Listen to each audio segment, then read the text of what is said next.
Today I live a life far beyond my wildest dreams. But it was not always this awesome.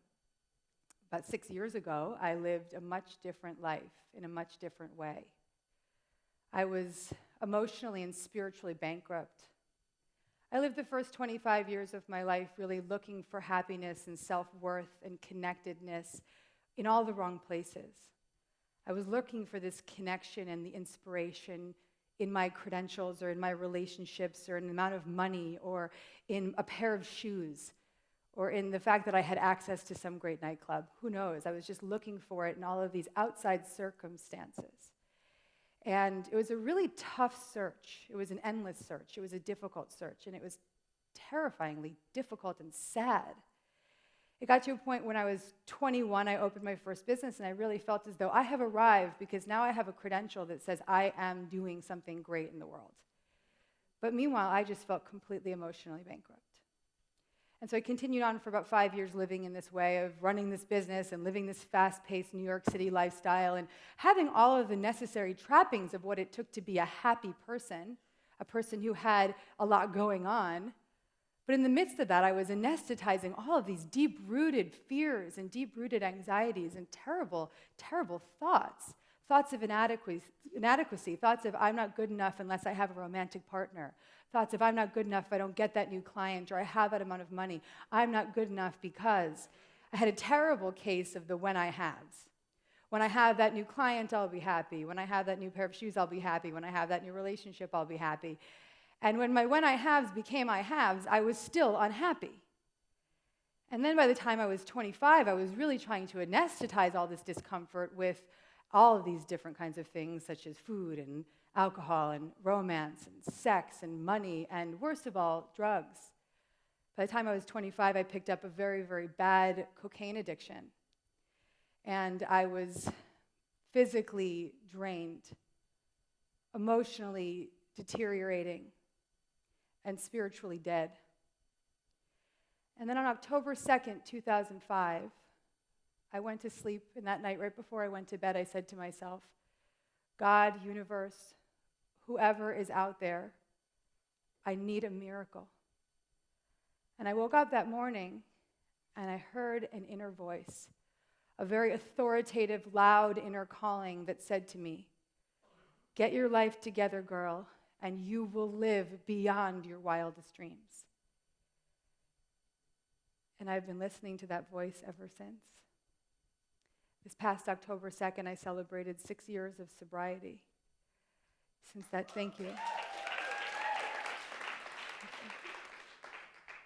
And in that time, I have been physically recovering through my sobriety and through the way I treat my body and what I eat. I have been spiritually recovering as a student of A Course in Miracles. I found the Course through the beautiful transformational teacher, Marianne Williamson. And the way that she interpreted this text made it relevant for me, made it easy for me to understand. And it was very clear by the time I was 26 years old that this was what I was here to do. I am here to be a student and a teacher of A Course in Miracles. And I went to Marianne and I said, how would you suggest I carry this message to my generation? And she said, read the text, do the workbook, read the teacher's manual, and get on your knees and ask God how he plans for you to carry this message to your generation. And I did just that. The primary principle of A Course in Miracles is that a miracle is a shift in perception. The moment that we choose to perceive our life with love, we can create a miraculous change. And through the experience of forgiveness, the miracle occurs. And so one day at a time, one thought at a time, I have been reprogramming my thoughts from fear to love. I have been choosing forgiveness as my primary function. I have been allowing myself to settle into that truth, which is love. One moment at a time, we experience what the Course refers to as the holy instant. The moment that we make that shift, the miracle occurs. The holy instant is when an ancient hatred becomes a holy love. That moment when all of that anger and that past resentment just disappears, it goes away, it no longer matters. In that moment, you recalibrate that energy of peace. You recalibrate that energy of inspiration, of source. In that moment, you are ready to serve. And what happens to each of us in some way, shape, or form, have chosen the ego, the fear-based mind, and have chosen what the Course refers to as the tiny mad idea. Each of us at some point in time, in some way, we have chosen this tiny mad idea, and as the Course says, we detoured into fear, and it was like a descent from magnitude into littleness. And that negative voice, that fear-based voice, that one tiny mad idea becomes like a virus in our mind. It takes over our reality, and it blocks our truth. And so what I'm not here to do is, I'm not here to teach you how do you find your truth.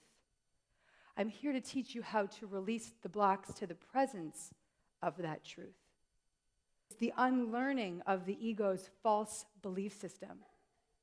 It's an unlearning of the negativity, of the lack, of the comparing, of the separation. The ego wants us to see everyone as separate. Course in Miracles says the ego is suspicious at best, vicious at worst.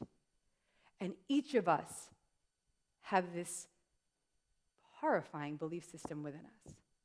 And so it is our job, it is our duty to release those blocks, release those fear-based belief systems, one loving shift at a time, one miraculous change at a time. We release the blocks to that presence of love within us, and we reconnect to that inspiration.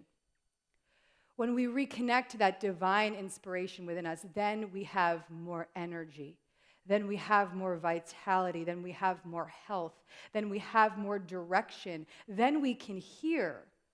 When we're thinking in fear, we cut off communication with that inspiration.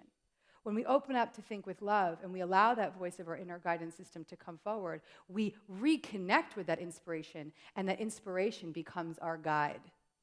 When inspiration is your guide, you become a miracle worker.